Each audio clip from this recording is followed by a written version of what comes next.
plus il met les mains dans l'huile, plus il passe ses nuits à écrire des lettres, non pas aux Français, mais aux partis politiques, plus il s'éloigne de ses positions qui sont notre meilleur atout dans les crises qui s'annoncent, dans les difficultés qui s'annoncent. Il n'aurait pas dû exprimer de préférence. Mais pas du tout.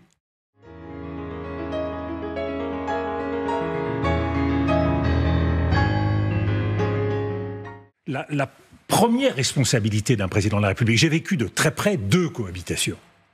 La première responsabilité d'un président qui est désavoué par les urnes, c'est de prendre acte de la situation nouvelle. Et je pèse mes mots, prendre acte, reconnaître la situation nouvelle.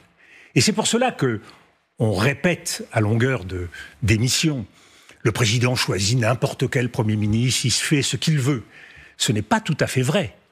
Il fait ce qu'il veut dans le cadre de nos institutions, dans le cadre d'une tradition républicaine et dans le cadre d'une réalité qui lui est imposée par les urnes. Et donc, ça suppose que le président reconnaisse cet état de fait, et dans cet état de fait, il y a une troisième donnée, au-delà du non au président, au-delà du oui au front républicain, et cette troisième donnée, c'est que les Français, manifestement, souhaitent une cohabitation. C'est-à-dire qu'ils souhaitent que Jupiter soit écarté et que la relation entre les 2 têtes de l'exécutif soit rééquilibrée et que le Parlement retrouve son rôle. Ce qui veut dire que du régime présidentiel, on sait que la 5e est hybride, du régime présidentiel, on passe à un régime davantage parlementaire. Ces leçons, c'est le point de départ. À partir de là... Parce que je détaille ce que vous dites. Quand vous dites le président a perdu, il doit être en situation de cohabitation, est-ce que ça veut dire pour vous que le bloc présidentiel, qui arrive en 2e position, mais qui cherche en ce moment à nouer des alliances, est infondé à prétendre gouverner de nouveau? Alors venons-y, si vous le voulez bien, c'est le cœur du sujet. Et c'est pour cela que je crois que le président a 3 options et un joker.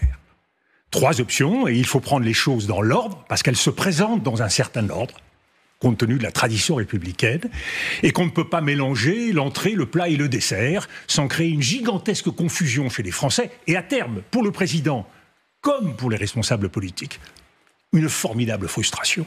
Première option, la tradition républicaine. On choisit la force arrivée en tête au soir du scrutin. Ça, c'est la tradition républicaine. Donc le nouveau Front populaire. Oui, on l'aime pas, on voudrait quelque chose d'autre. C'est comme ça. Et ce nouveau Front populaire, à partir de celui qui le dirige, est chargé de former un gouvernement. Et c'est là où la difficulté commence, puisqu'on sait que ce nouveau Front populaire ne dispose évidemment que d'une maigre majorité relative. Et qu'il faut donc qu'il construise une majorité qui lui permette de durer un peu plus que 1, 2 ou 3 jours. Et ça, c'est le début pour tous les Français et toute la classe politique de l'apprentissage de l'ère nouvelle. C'est-à-dire que tout à coup, le nouveau Front populaire, qui peut penser qu'ils ont gagné et qu'ils vont pendant des mois gouverner, vont se trouver devant une dure réalité. C'est que c'est pas un cadeau que de former un gouvernement aujourd'hui. La vérité même, c'est un bâton merdeux. Il faut voir la réalité en face. Et l'un des risques, d'ailleurs, si on continue dans la confusion actuelle, c'est que tout le monde se rende compte que personne politiquement n'a intérêt à diriger ce gouvernement. Et que le président, finalement, se retrouve devant le chaos. Et donc, devant une question qui lui sera posée, démissionner, c'est la seule façon de dénouer. Donc, première option, le nouveau Front populaire. Simplement, précision là-dessus. À partir du moment où une des grandes composantes du nouveau Front populaire dit elle-même « Nous ne souhaitons pas gouverner avec qui que ce soit d'autre », et à partir du moment où les autres blocs disent, c'est le cas de la droite, c'est le cas du RN, et c'est le cas d'une grande partie du bloc présidentiel, s'il y a un gouvernement avec l'une de ces composantes du NFP, c'est-à-dire la France insoumise, nous voterons une motion de défiance. Est-ce que ça n'est pas l'idée qu'il est condamné à l'avance la politique, à être renversé? La politique, ça ne se fait pas en chambre. Ce n'est pas des scénarios théoriques qui se font sur les plateaux. Donc il faut essayer. Mais ce n'est pas qu'il faut essayer, c'est la première étape. C'est la première étape, et à partir de là, on va voir Si effectivement il y a une partie du nouveau Front populaire qui ne veut pas élargir, ce gouvernement tombera très vite et une partie de ce nouveau Front populaire pourra éventuellement retrouver sa liberté. Cela créera d'autres opportunités. Mais il faut faire les choses dans l'ordre, méthodiquement. Nous sommes aujourd'hui devant le combat des Horaces et des Curiaces. C'est donc par étapes qu'il faut procéder. La deuxième étape qui se présente, parce que c'est une des victoires, entre guillemets, de cette élection, c'est la création d'une force à partir d'un front républicain. Un front républicain, le front républicain tel qu'il s'est joué dans les urnes, c'est contre le Rassemblement national.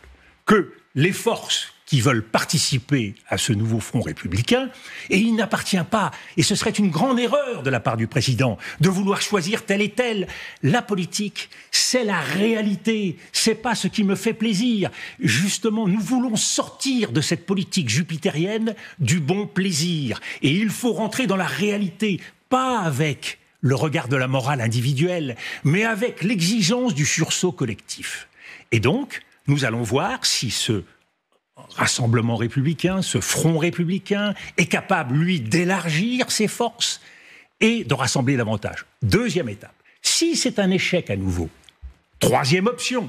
Attendez, la plus ambitieuse. Ce qui serait une réussite, donc pour vous, dans cette deuxième étape, c'est que, hypothèse d'école, le Parti socialiste, c'est-à-dire une partie du NFP qui aurait fait scission suite à l'échec de la première étape, réussisse à s'allier peut-être avec les écologistes, avec le bloc présidentiel, peut-être avec la droite. C'est ça. Ne me faites pas dire ce que je n'ai pas dit. Moi, je ne souhaite rien. Parce que je crois qu'il faut respecter les électeurs. Et c'est pour ça qu'il faut de la méthode. Étape par étape. N'anticipons pas. Le nouveau Front populaire, il a été élu par des électeurs. Il a été choisi. Et on ne trahit pas l'électeur comme ça, avec un esprit de combinaison. Donc, respectons. On verra ce qui se passe, mais ce que je dis, c'est que si vous procédez étape par étape, vous avez de plus en plus d'opportunités. Vous avez une créativité politique qui s'accroît. Si vous procédez dans le désordre, vous inhibez tout le monde, vous écartez tout le monde. J'entends un certain nombre de responsables politiques qui lancent des oukases, des anathèmes. C'est l'inverse de ce qu'il faut faire aujourd'hui. Aujourd'hui, il faut ouvrir le jeu. Il faut apaiser, cicatriser les plaies. Et c'est pour ça que j'en viens à la troisième étape, une fois qu'on aura franchi les deux premières, selon le vieux principe de Guy Drut, une haie à la fois, et on devient champion olympique. À partir de là, troisième étape. C'est quoi la troisième étape ? Eh bien, c'est le gouvernement d'union nationale, qui est, entre vous et moi, de très loin la meilleure option, qui n'exclut personne. Personne. Personne. Ni des électeurs, ni des élus. Personne. Même le RN. Même le RN. Même LFI. Même LFI. Qui n'exclut personne. Alors, un certain nombre de ces groupes refuseront, mais pour pouvoir refuser, pour avoir le droit de refuser un gouvernement d'union nationale, parce que on a tout pour expliquer aux Français qu'on n'est pas bien. On est dans une situation dramatique. À la fois sur le front social, l'exaspération, la colère, sur le plan économique, sur le plan financier, sur le plan international, nous sommes au summum de la crise. Donc pour avoir le droit de ne pas participer, parce que dans le fond, c'est facile de rester sur l'Aventin. Vous êtes le Front National, le Rassemblement National, vous êtes telle autre formation, vous restez sur l'Aventin, et qu'est-ce que vous faites ? Vous faites ce que tout le monde veut faire, et c'est exactement ce qui va se produire dans les prochains jours. Préparer la présidentielle. Voilà. Tout le régime tourne autour de la présidentielle. Et là, il s'agit d'aller vers un régime davantage parlementaire. Donc, on est contre nature. Mais pour éviter la crise de régime et pour éviter la crise démocratique, il faut introduire plus de parlementarisme. Donc, pour avoir le droit de ne pas participer, il faudra qu'il soutienne. Il faudra qu'il soutienne ce gouvernement, au moins, dans ses efforts pour constituer un budget. Parce que là, c'est une question de dignité et de responsabilité politique. Pardon, Dominique de Villepin, dignité, responsabilité, mais la politique, ce sont aussi des intérêts. Quel serait l'intérêt du RN, de Marine Le Pen, pour ne pas la nommer? Quel serait l'intérêt de LFI, de Jean-Luc Mélenchon, qui se projette effectivement dans la présidentielle, de soutenir un tel gouvernement? Je vais vous le dire. L'intérêt, c'est de sauver la France. Et l'intérêt du président de la République, c'est d'être le moment venu en situation d'être le guide, le garant et l'arbitre.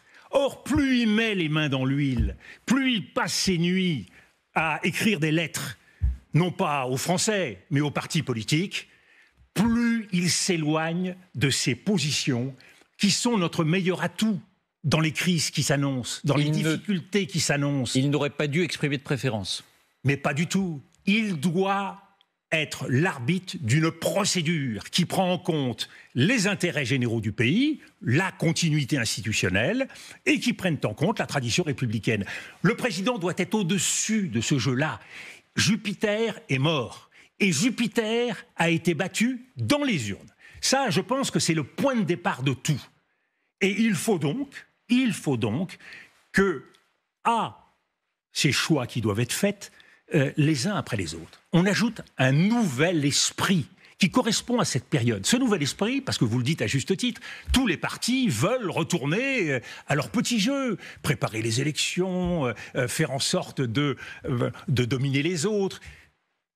Tous ces partis doivent se retrouver sur un esprit. C'est en quelque sorte la charte qui doit diriger tous les partis politiques vis-à-vis des Français. C'est l'intérêt général, la défense de l'intérêt général. Si nous succombons au régime des partis et aux intérêts partisans, eh bien, nous allons vers la catastrophe. Et le président, s'il a une vocation, c'est à rappeler chacun à ses devoirs, à commencer par lui-même.